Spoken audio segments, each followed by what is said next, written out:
Sa isang memorandum galing sa opisina ni Undersecretary for Human Resource and Organizational Development and Infrastructure na si Yusek Wilfredo Cabral, dated January 26, 2026, ay inilabas ng DepEd ang instructions para sa implementation and immediate processing ng medical allowance para sa taong 2026 for DepEd personnel.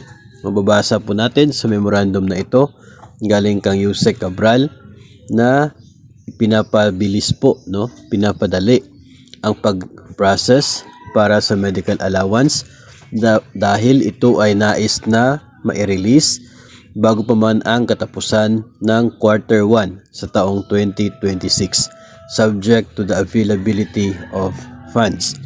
At para maging mabilis ang pag-process at pag-release ng nasabi pong medical allowance ay dalawang options lang yung pinapapilian. Ito po ay via payroll disbursement.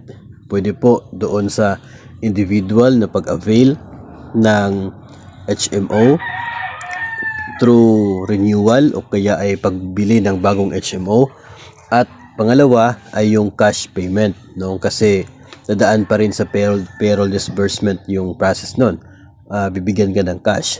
Ito ay cash payment para doon po sa qualified sa qualifications, katulad po ng pagiging resident or nasa isang geographically isolated area o kaya ay walang HMO sa inyong lugar, or minsan kang nag-apply pero na-deny ng HMO, so pwede ka doon sa cash payment, kung saan ang medical allowance ay magsisilbing parang medical reimbursement para sa inyo po mga medical expenses.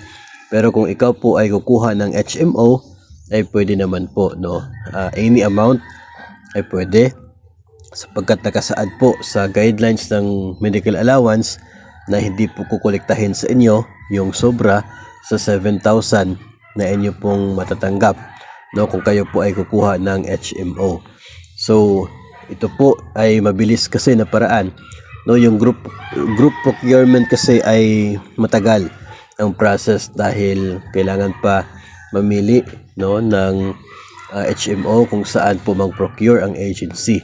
So medyo matagal ang process nun, kaya mas mabilis para aabutin talaga yung first quarter sa pag-payment ay dito po sa payroll disbursement. So ito pong medical allowance na ito para po ito sa taong 2026 na po. So kinakailangan lamang na nakapag-serve ka na ng at least 6 months sa serbisyo para ikaw ay eligible nito. Kung ikaw po ay newly hired, kinakailangan mo po muna na umabot ng 6 months sa service.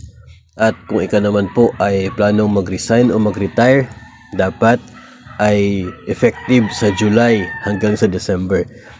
Kasi dapat mo muna na masatisfy o makapag-serve ka ng 6 months ngayong taon para ikaw ay eligible dito. Kung ikaw po ay mag-resign, mag-retire by mid-June, hindi po kayo aabot ng 6 months sa serbisyo ngayong taon, so hindi po kayo eligible sa medical allowance.